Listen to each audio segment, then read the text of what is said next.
Okay, how many people in here are fans of the television show The Amazing Race? A few? Yeah. In the U.S., Amazing Race is the most popular reality show on television. Millions of people watch it, and every year tens of thousands of people apply to be on the show itself and to take time and travel around the world. They know that there's a slim chance that they're going to win the $1 million, but they're up for the adventure and they're up for the challenge. I can relate to them because I love to travel. I usually go on about 30 trips a year between family trips, business trips, and trips with my son's Boy Scout troop. And my wife and I love The Amazing Race, and we have for a long time. In fact, when I proposed to her, I created a little adventure called Deb's Amazing Race, and it took place over the course of a weekend with a bunch of her friends through New York City. And she had to solve clues and find different places around New York, and she really loved it, obviously, because she said yes. And her friends really liked it. They loved the experience. They said, geez, you should really put these together. Now, this was 10 years ago, and the idea has been floating around in my head for a long time.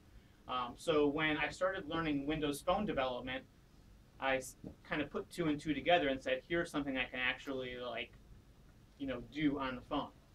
So over the past year and a half, I've developed Timmo's Challenge. And Timmo's Challenge is a location finding race that you can do right on your phone. And it's going to be released in popular cities around the world.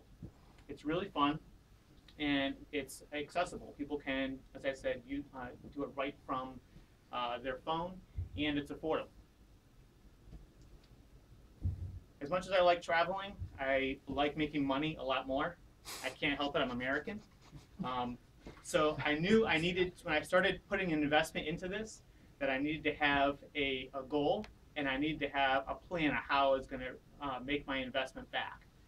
So I set the goal of visiting 13 countries and getting Timmo's Challenge into 13 countries and make $1 million while doing it.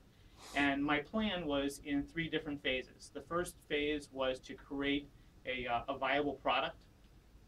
Second phase was to get consumers to pay for it and to prove the interest and the validity of the product. And the third phase is to get businesses to actually sponsor the races. To me, that's where the money would really come from. So we've completed phase 1. We have a viable product. We're going to be launching it next month in 4 cities, Boston, and Connecticut, New York City, and Helsinki.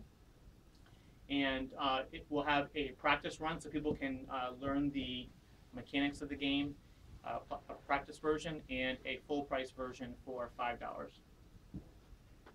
The other part of making money is I knew I needed to make the application scalable, and I knew I needed to be very efficient in creating each of these locations.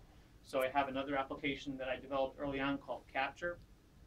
And Capture is a tool that I can use to go out, get the geo coordinates, type in the clues, and actually piece the whole game together, the scoring, the timing, and I can play it right from the app as well in a very basic app just to kind of make sure that it works. And this app is really critical to our success because it makes sure that the clues are accurate, and it's, as I said, it's very efficient to create it. While I've been here in Helsinki, I was able to create the Helsinki version. And also to make sure that the clues were safe for the users. I didn't want to necessarily trust using Google Maps or whatever to try and figure out the locations. I wanted to actually visit the places myself. So as I mentioned, we're going to be releasing in 4 locations in April, and we hope to continue my quest at building 13 of these over the next year or 2 and making $1 million along the way. I hope that you enjoy it. Thank you.